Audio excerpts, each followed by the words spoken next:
Hi, handsomes.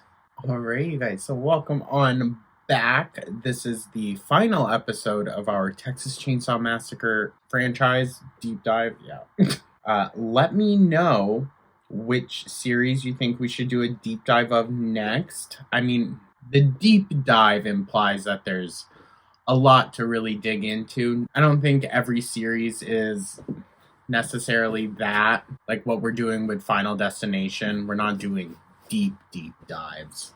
But let me know. Let me know. So, for today's video, we are checking out the final 3 movies in the franchise so far, at least. I don't know if it's going to continue on. I would maybe like to see it do that, but only if it's in the right hands.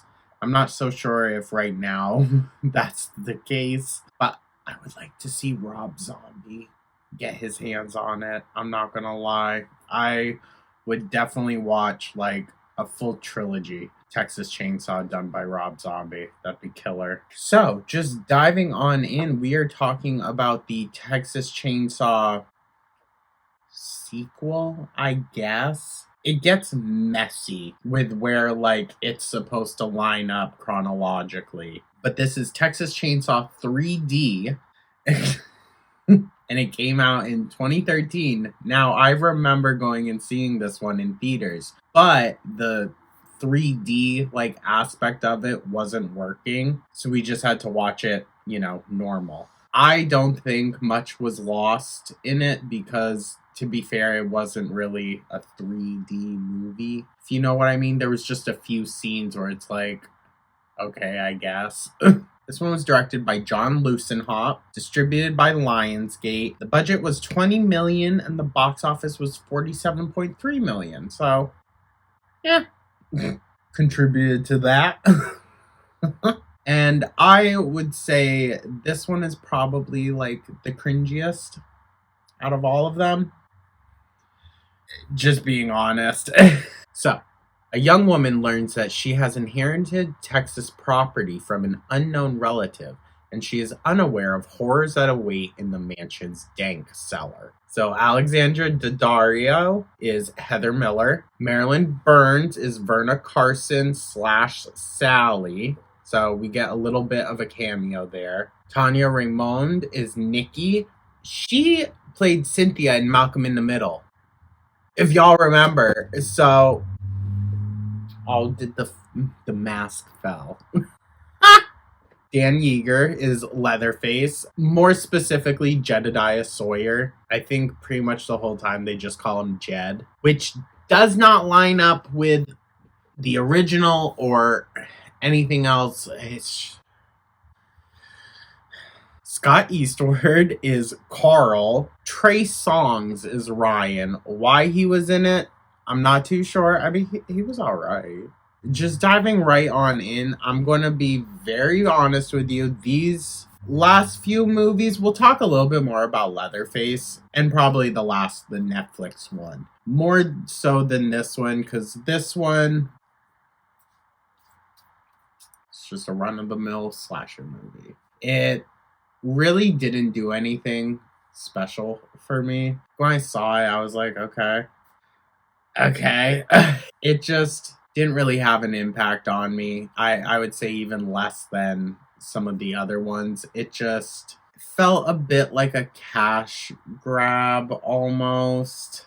Not gonna lie, because like 2013, it was around that time where we really were starting to see like the boom of the remakes. And like I was excited for new Texas Chainsaw, but I just didn't think it did anything. So, warning, we're gonna breeze on through this one pretty quickly. The whole timeline, it just does not make sense at all. Even I think the math is off on it, like her age, but they're saying she was born in the 70s, but it makes no sense. It makes no sense. I do kind of like the final girl that we get. She's like dark and a little weird. I thought we weren't gonna bring our work home with us. You think I'm cracked? I don't know. I like the vibe that she gave, and I do like how the movie ended, but it just got so cringe. It got so cringe, so corny. Like, there are reasons for why everything happens in the movie, and I get that. And I think some of them are definitely very valid, but other times I'm just sitting there like.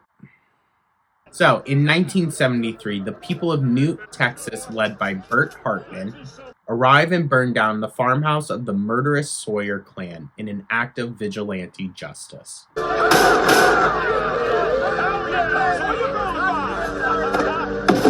is on you, Bert. Now, Panache here. The arsonists are proclaimed heroes of the community, and the entire Sawyer family is killed. However, an infant with a burn mark on her chest is found by one of the townsmen, Gavin Miller, who promptly murders her mother, Loretta Sawyer. Gavin and his wife take the child into their care and raise her as their own daughter. In 2012, a young woman named Heather discovers that she was adopted after receiving a letter informing her that her grandmother, Verna Carson, has passed away. My grandmother died 3 weeks ago. I thought all your grandparents were dead. So did I. I do find it interesting how the family that took her in is portrayed. You do kind of get that like hero sense, I guess, in the beginning, even though like the mom was alive. The cop, he punches the lady out, killing her, and then steals her baby. So, and then like you see how Heather has a very strange relationship with them. So what? We're not good enough for you? I didn't say that. Much later on in life, like they both seem to be just terrible drunks. So it's like, what life did you really save this child from? Just a life that you deemed unacceptable. Those people were... I can't even put that into words. There are no words for that, Heather. Shut up! When, you know, your life is not perfect by any means either. Heather, her boyfriend Ryan, her best friend Nikki, and Nikki's boyfriend Kenny travel to her grandmother's home to collect her inheritance. Along the way, the group picks up a hitchhiker named Daryl. And this hitchhiker is different, you guys, okay? He's trustworthy because he's attractive. That's basically what it is. He was one of the... Well, hey, we did in the third one get, like, the attractive hitchhiker trope. But this is, like, directly that. He just manipulates the kids by being attractive and normal seeming. Upon arriving, Heather is given a letter from Verna's lawyer, Farnsworth, that she neglects to read. As the group explores the house, they decide to stay the night. Heather and her friends leave to buy food and supplies, leaving Daryl behind to look after the house. Now, why would you do that? To be fair, I guess, she doesn't really care. She's just there to pick up the inheritance and then dip. She didn't think that it was going to be this giant, like, plantation-style mansion, and is killed by Leatherface when he unlocks the door to the basement, freeing him.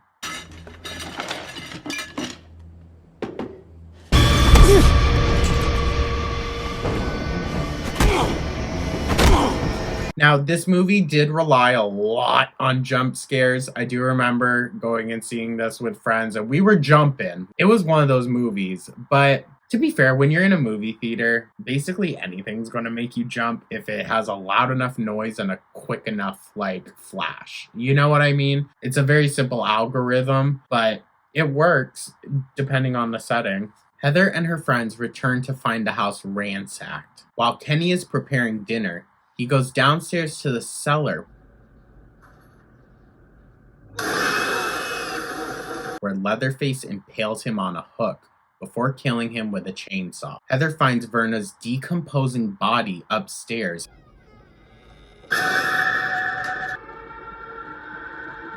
and is attacked by Leatherface in the kitchen. Now, her just walking into the kitchen and him standing there, what a, like, stomach dropping scene.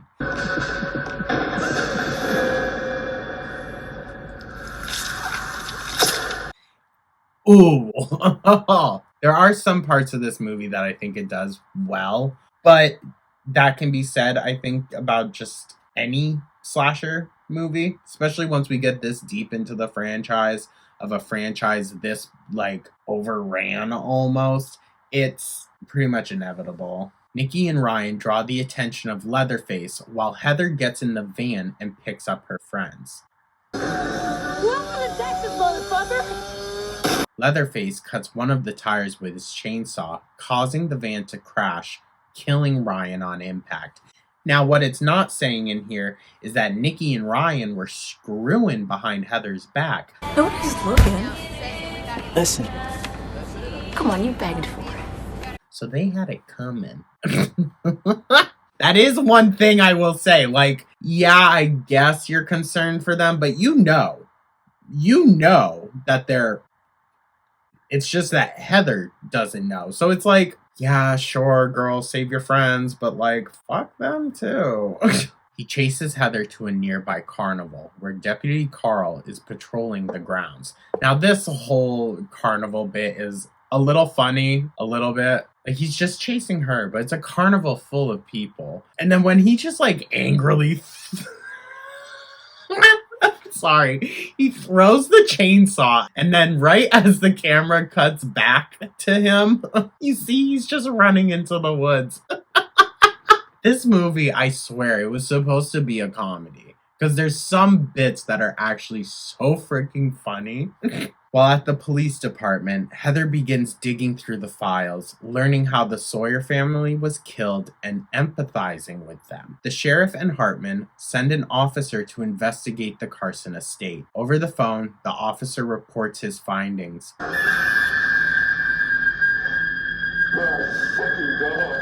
He finds Nikki hiding in a freezer, but inadvertently shoots her dead. Shit! It's okay, didn't happen. For he himself is killed by Leatherface with an axe. The incompetence in this movie is insane, and you really kind of get the picture as well that like maybe the Sawyers weren't necessarily the problem. If we're going by just like the first movie's set rules, they only killed those kids because they came and tried breaking into their house. Not saying that's right, but I don't know, they frame it in a very different way in this one. There's also another good scene where you see Heather crawling into a grave, trying to hide from Leatherface, and him like sticking his saw down into the grave pit.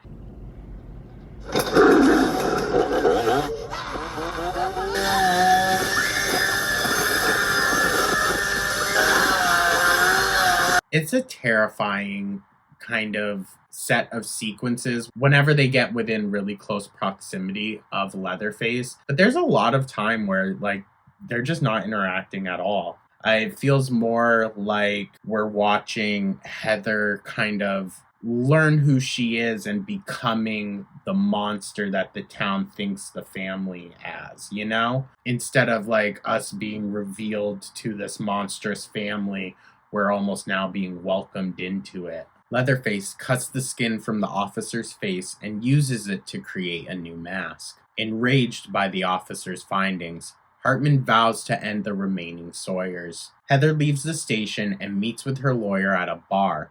He tells her that Leatherface is her cousin, Jedediah Jed Sawyer, who survived the burning of the farmhouse. Heather escapes the bar when Hartman finds her and runs into Deputy Carl in his patrol car. As they drive away, Carl reveals himself as Bert's son. He kidnaps her and takes her to the Sawyer family's slaughterhouse and ties her up to lure Leatherface. Listening over the deceased officer's police radio, Leatherface learns of Heather's location and goes to the slaughterhouse to kill her.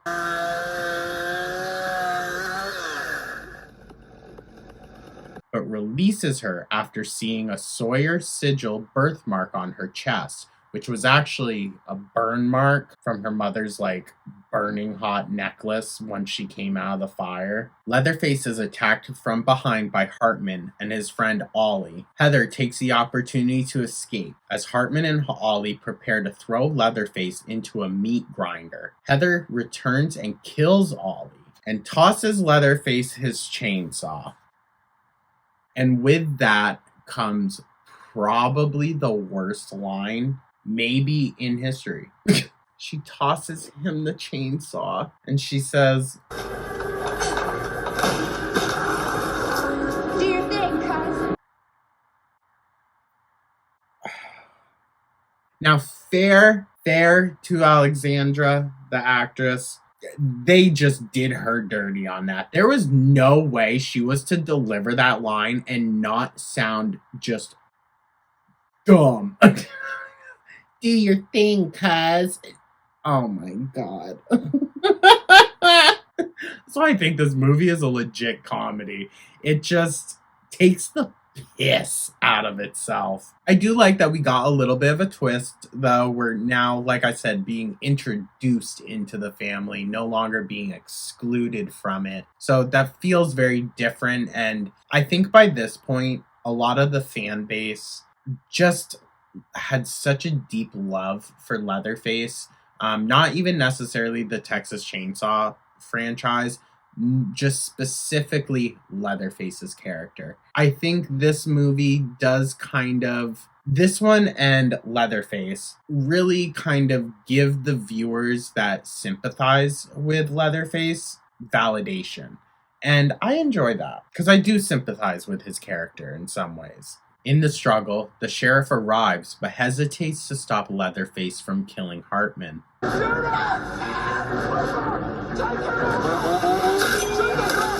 Leatherface severs both of Hartman's hands with the chainsaw, causing him to fall into the meat grinder. Can't get around a good book, Bert. The sheriff lets Heather and Leatherface go. Clean this shit up. Afterwards, Leatherface and Heather return to the Carson estate, where Heather reads the letter from Verna. It informs her that her name is Edith Rose Sawyer, that Leatherface lives in the basement behind the metal door, that he will protect her for the rest of his life, but it also requests that she take care of him in return. Just remember, you're a Sawyer, and this is home. After seeing Leatherface burying Verna's body with great care, Heather accepts how his mental state drove him to commit his crimes. She also notes how elderly he's become and accepts him as her only family. And it's honestly sweet. It really is. It still carries that theme of family and the strength and bond of family, but it just gives a spin. Like, they're not necessarily the sick, twisted, deprived family that everyone saw them as. So I do find that interesting. They really kind of rewrote the history books for the Sawyer family with that one. But yeah, so with that, we are going to do a quick little cut and everything, but we are going to be diving into Leatherface, which came out in 2017. And this is kind of I don't want to say a victim to the trend of prequels or backstories, but it was just during that time period where we were getting a backstory to every killer, every major character out there. Even to this day, we still are getting these. So it's a popular route to go down, I guess. Alrighty, so diving on in, Leatherface 2017, directed by Julian Maury and Alexandra Bastilla. Distributed by Lionsgate once again. Box office made about 1.5 million. Yeah. Not their most successful installment. I think that's why we saw the series go pretty much to Netflix after that, straight to streaming, which is unfortunate, but... So, basic rundown. A violent teen and 3 others kidnap a young nurse while escaping from a Texas mental institution. Pursued by a vengeful sheriff, the disturbed young man embarks on a murderous rampage that shapes him into a legendary killer known as Leatherface. Vanessa Grass plays Lizzie. Stephen Dorff is Texas Ranger Hartman. Lily Taylor is Verna Sawyer. Sam Coleman is Bud. Oh, also Lily Taylor from The Conjuring. Jessica Mattson plays Clarice. Sam Strike is Jackson. Finn Jones is Deputy Sorrells. Demo Alexiev is Drayton Sawyer. and James Blore is Ike. So, again, the timeline for me in this one gets mixed up as well, but I'm not sure if that's just me. It might just be me. In 1955, couple Betty Hartman and Ted Hardesty are driving down a country road when they come across the seemingly wounded child, Jedediah Sawyer. In an attempt to help him, Betty follows him to a dilapidated barn. You done good, Jed. Where she is promptly killed by his murderous and sadistic family. Her father, Sheriff Hartman, is called to the crime scene, where he is shocked to find his daughter deceased. Despite the efforts of matriarch Verna Sawyer, Hartman responds by taking Jedediah into custody as retribution against the Sawyers, sending him to a mental institution known as the Gorman House Youth Reformatory. 10 years later, at the Gorman's house, where inmates are renamed to avoid their dangerous families, Nurse Elizabeth White forms a bond with a boy named Jackson.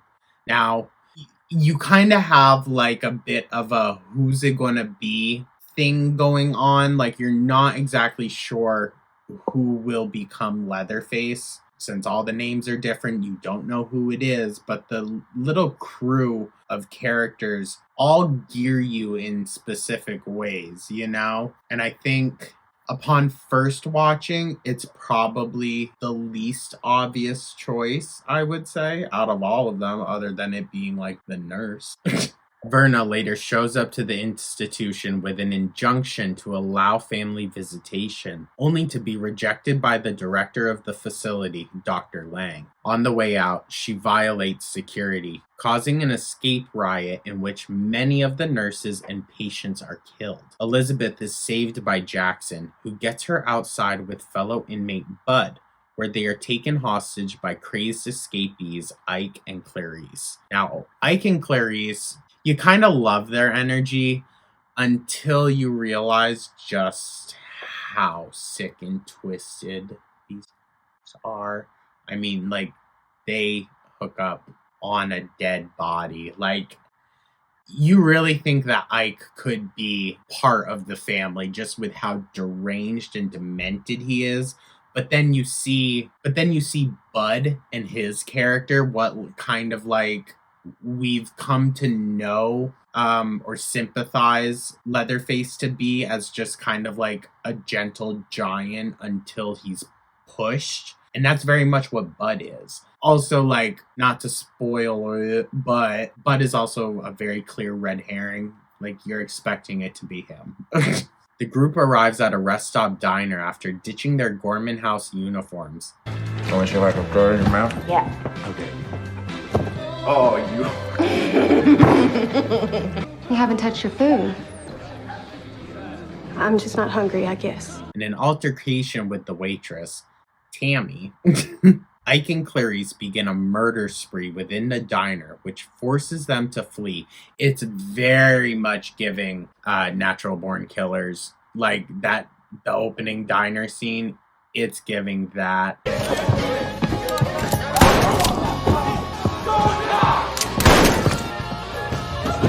Fuck, I love Texas. Maybe up a notch though. It's very violent, and that couple, you just can tell that like they're trouble, and they're also the reason why the fist kind of comes down as hard as it does on Jed later. We'll get into it. Hartman arrives on the scene and pieces together that one of the escaped inmates is in fact Jedediah Sawyer. That night, the escapees take refuge in an abandoned mobile home. Believing that everyone is asleep, Elizabeth tries to escape, but Ike stops her from doing so. He then becomes engaged in a fight with Jackson and insults Bud, leading to his demise.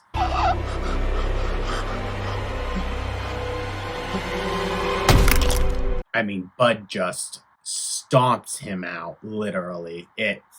It's gnarly, but it's one of those characters where it's like, yeah, Nah, it was for the best. The next morning, Clarice notices Ike is missing and heads off to find him. She searches the woods and is consequently apprehended by a patrolling Hartman. Upon disparaging both him and his dead daughter, he impulsively kills her as the others watch from a distance. Horrified, Elizabeth flees with Jackson and Bud in tow. As a police car passes, she screams for help, causing the deputy to notice them. The deputy attempts to call for backup, resulting in the killing of Bud in the ensuing struggle. So that, like, another one off your list, like, okay, well, we know now it's not Bud. Who's the only other option? An enraged Jackson kills the deputy. Panicking, Jackson and Elizabeth steal his vehicle and try to reach safety. Why'd you run away? Why the fuck did you run away? But are pursued by the deranged Hartman. He opens fire on them, and one of the bullets strikes Jackson's face.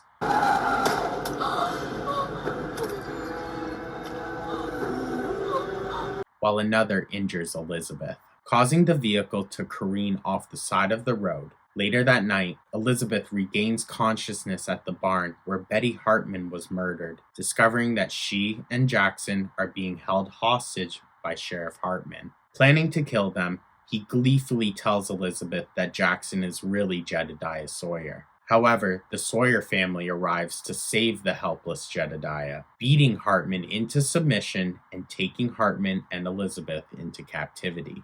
Back at the Sawyer home, Verna stitches the remnants of Jedediah's face and applies a muzzle to hold them together. She then leads him into her room where his siblings are holding Elizabeth and Hartman captive. Verna gifts Jedediah with a chainsaw, and Elizabeth watches in horror as he bisects Hartman to death. As the family celebrates, Elizabeth flees into the woods while the Sawyers give chase. She nearly escapes, only to be caught in a bear trap. Elizabeth attempts to appeal to Jedediah's sympathy, while Verna encourages him to kill her to protect their family. Unable to recall events prior to his injury, Jedediah begins to listen to Elizabeth's pleas, but kills her after she insults Verna. This isn't you. It's your crazy mother.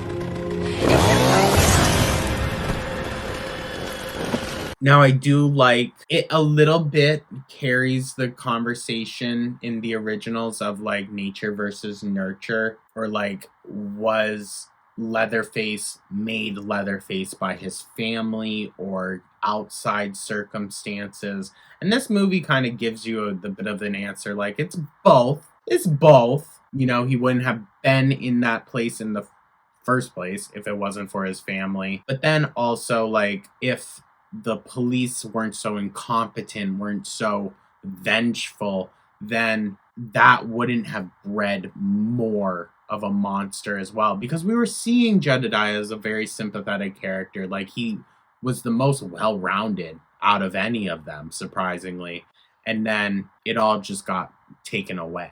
The next morning, Verna burns the evidence of the prior night's events, and the other Sawyers feed the remains of their victims to the pigs. In the house basement, Jedediah crafts the faces of Hartman and Elizabeth into a mask, donning it in front of a mirror as he applies lipstick. The film ends with him smashing the mirror at the sight of his reflection. I did find it interesting. They do throw that little bit of kind of like gender dysphoria in there at the very end. I don't know if it is like identity thing for Leatherface or if it's just like, oh, this is the girl face, so she wears lipstick. Like, who knows? It adds like that kind of uncanny, gross feeling to it. It does stay true to the original a little bit. It stays kind of to like those original themes, but explores them a little deeper. I don't know as though this is like necessarily the backstory that I would enjoy or accept for Leatherface, to be honest with you. I don't think it needs to be that complicated. But who knows? Who knows? Let me know your thoughts on this one, because I think this one is kind of a bit of an outlier within the series. It's very different compared to any of the others. And it just was trying to do something, at least. I'll give it that. I do enjoy this one a little bit more than Texas Chainsaw 3D for the fact that, like, they really did something or tried to do something. And I appreciate it for that. But at the same time, like, I don't know just where it falls in the lineup of everything. But with that, we are diving into the very last movie, Texas Chainsaw Massacre, which came out on Netflix in 2022. We got I don't know, can y'all even ever see that? I think we're going to change the setup a little bit. It's going to still be like the same vibe, but we're going to maybe just move things a little, redecorate the set a bit. So, this Texas Chainsaw Massacre came out in 2022. It was directed by David Blue Garcia and distributed by Netflix. Now, I did enjoy that. It was just like right out to us. I mean, this was still, pandemic times. So it was nice that we could just get it. I will say, I do think this movie falls a little victim to, how do I want to phrase this?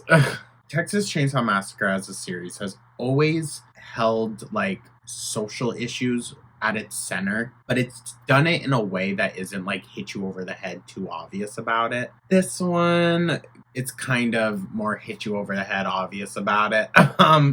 In many aspects, there are multiple instances where we're bringing up a lot of conversations, but not necessarily like really picking them apart. So, basic premise, influencers who want to revitalize a deserted Texas town go against the infamous serial murderer Leatherface. Sarah Yarkin plays Melody. Mark Burnham is Leatherface. Olwen Foyer is Sally Hardesty. Not a fan of bringing back a legacy character and it not even being the actual actress. It's... and they did our girl Sally real freaking dirty. Elsie Fisher is Lila. Jacob Lattimore is Dante Spivey. My handwriting gets messy. Nell Hudson plays Ruth. And Mo Dunford is Richter.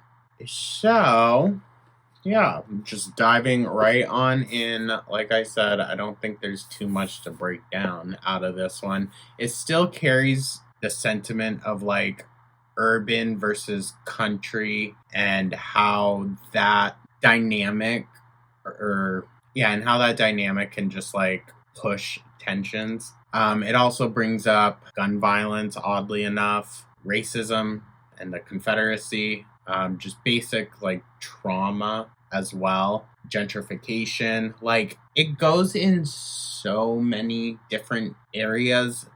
And I'm not sure if any of them are like rooted enough to really make me like feel the power of them, We don't see how these things really affect the storyline. It's just like little things that the characters just experience, which almost like validates them to treat each other differently. Like with the Confederate flag hanging up outside of the building that they bought, which is the old orphanage, which is Leatherface's house, that instantly like gave them the right in their mind to judge them, which fair, but that gave them the right to judge them. And then it also later happens with, is it Lila or her sister? The younger sister that was in the school shooting, she judges the man who has a gun because of her own like issues relating to it. And it just pushes the tension even more. And I understand that like those conversations were very much a part of the zeitgeist at the time, but it also maybe just doesn't fully feel necessary for a Texas Chainsaw Massacre movie.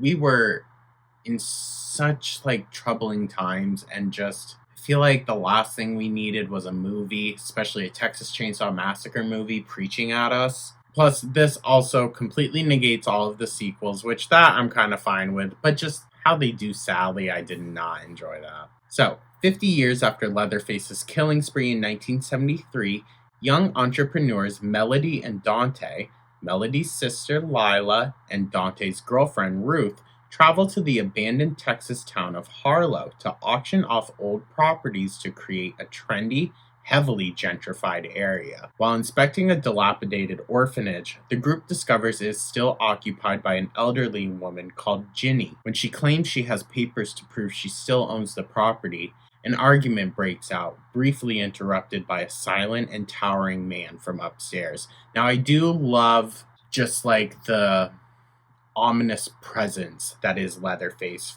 throughout like the first fourth of this movie. You know, it isn't until that snap happens where that power really comes out, but it's still portrayed.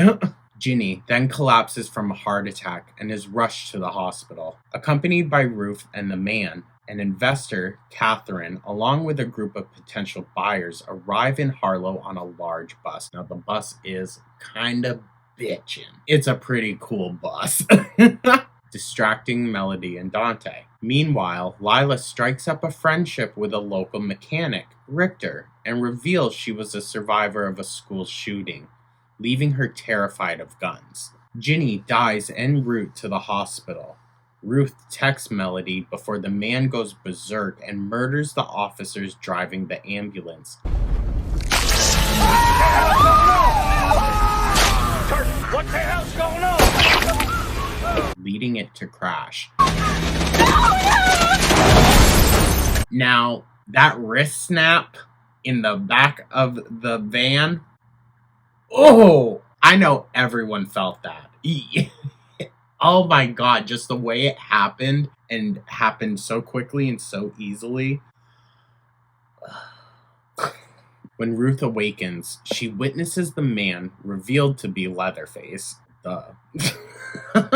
cutting off Ginny's face to wear as a mask. Now, I do appreciate that a little bit, not the violence, let's be real, but like, there was still kind of a maintenance of this gender dysphoria identity with Leatherface, specifically taking on like the identity or the role of the mother within his family, which we saw in past films as well. And now that I'm talking about it a lot more and whatnot, TikTok or snooping or something, I'm getting a lot more Texas Chainsaw stuff.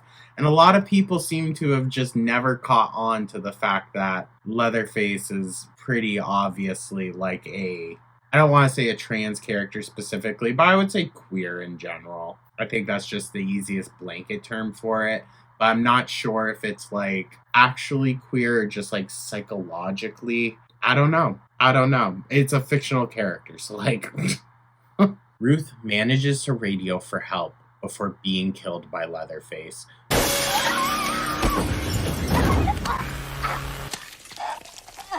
Now that's a creepy scene too, her like over the radio, like whispering for help, saying what's happening. It's creepy, and there's some good jump scares in it also, I will say that.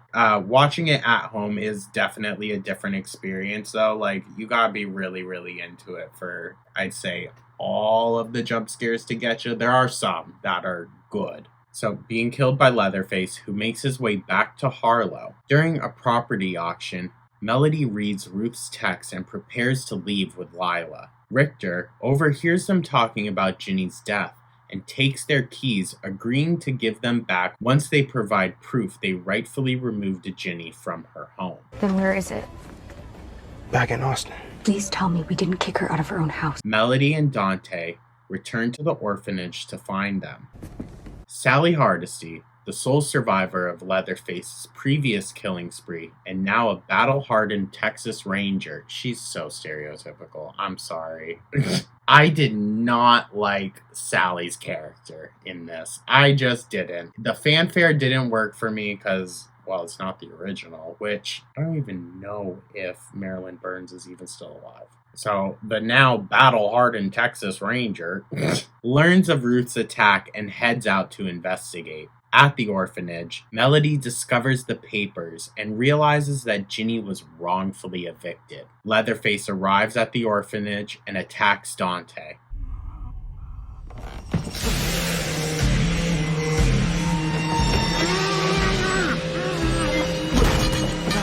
Melody hides as Leatherface retrieves his chainsaw from his bedroom.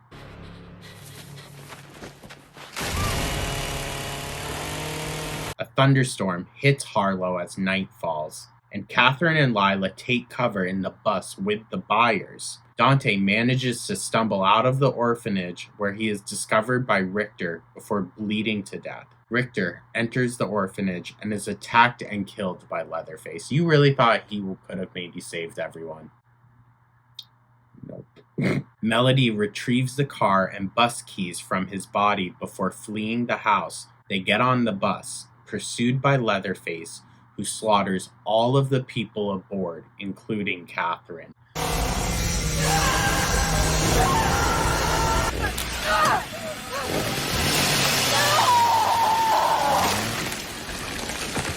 What a kind of glorious bloodbath.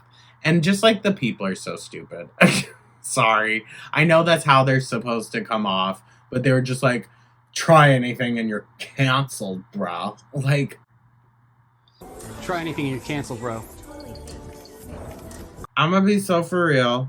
Something tells me Netflix had a lot to do with the writing in this. I think it shows. Pretty much anything Netflix writes is corny as fuck. Melody and Lila escape the carnage and come across Sally, who locks them in her car before entering the orphanage to finally confront Leatherface. She holds him at gunpoint, demanding he remember the pain he inflicted on her and her friends. And you do get a little bit of like kind of a sentimental moment, like flashbacks of her memories with her friends before they were killed in the first movie. But it ain't the same Sally, so I don't really care. But is met by only silence before Leatherface walks away. I also found that very interesting too. He was just getting himself all dolled up and she just interrupted him and he just didn't care. He was like, who? Bitch, who are you? Leatherface then attacks the sisters in Sally's car, but they are saved by Sally, who shoots him. Sally gives Melody the keys to drive away before pursuing Leatherface. Leatherface ambushes and fatally injures Sally. Like, why would you do that? Why would you do that to her? And they do her so dirty with such a gruesome death, too. She's not dead, but, like, she's gonna die. And the girls, Melody and Lila, she said, get the hell out of here, and you went and crashed the car into a gas station. What's your fucking problem? Oh, so many choices by the characters in this movie. I just don't understand. I don't know. It seemed so quick and just like, how do we cause more issues? You know, it just didn't feel necessary, I guess. Melody hits Leatherface with Sally's car before crashing into a nearby building. Melody is trapped but orders Lila to run away. When Leatherface appears, Melody apologizes for what they did to Ginny. I'm sorry for what I did to your mama. You deserve that. As he moves in to attack, Lila attempts to shoot him, but her gun is empty. Another thing, like, ugh, these characters, dude, oh my god. Sally shoots him instead, and he flees. Before dying, she encourages Lila not to run, as she will be forever haunted by him as she was. I do appreciate that, I guess, that sentiment of like, yeah, you saw at the very end of the original Texas Chainsaw Massacre that lasting psychological impression that was left on her. And even all these years later, like, that sentiment is still continued. Lila then takes Sally's shotgun and pursues Leatherface into an abandoned building where she is ambushed and attacked. Melody arrives and takes Leatherface's chainsaw before using it to uppercut him, knocking him into a pool of water where he sinks to the bottom. They escape and Lila finds Sally's hat and puts it on before starting the morning drive back home. Also, like, it's a self-driving car. Go figure. I do like this ending. I will say that. This ending did have me gagged. Leatherface emerges, still alive, and drags Melody out of the car before decapitating her with his chainsaw in the middle of the street.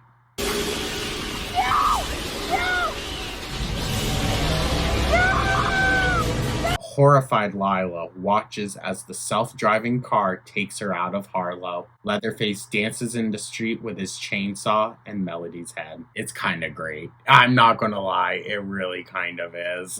In a post-credit scene, Leatherface walks down the road towards his childhood home. So I wonder if we're gonna get some more. I don't know. That was 3 years ago. I don't know if we're going to be getting any more. But like I said, I am so here for the continuation of like a storyline. We just need to get it concise, all right? Pick one guy and just let him kind of like do a revamped trilogy like we kind of saw with Halloween, you know? Just let Rob Zombie do it. Please. Please.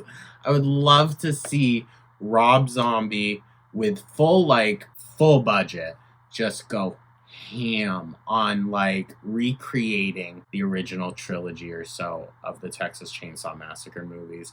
I think he would get the grit and the gore and just like the overall camp of it. Like it would feel so true to the original. I'd be here for it. But I think Texas Chainsaw and the trademark of like Leatherface is very kind of up in the air. Not as murky as like Friday the 13th, but I do think it's kind of like always being passed around a bit. So who knows? But yeah, I want to know your thoughts, guys. Are any of these ones your favorites? I mean, they could be. I do enjoy Leatherface. You know, who doesn't love like a biopic kind of your favorite killer? But let me know your thoughts. Like and subscribe, all that. Thank you guys so much for tuning in once again for this final episode. And check in soon. We will be having another Hollywood versus reality, whatever I decide to call that, where we talk about what inspired the Texas Chainsaw Massacre. Because it is, unfortunately, inspired by true events. So we will talk about that. Thank you so much, guys. Let me know your thoughts down in the comments, like and subscribe, all that. And I will catch you guys in the next one. Take care.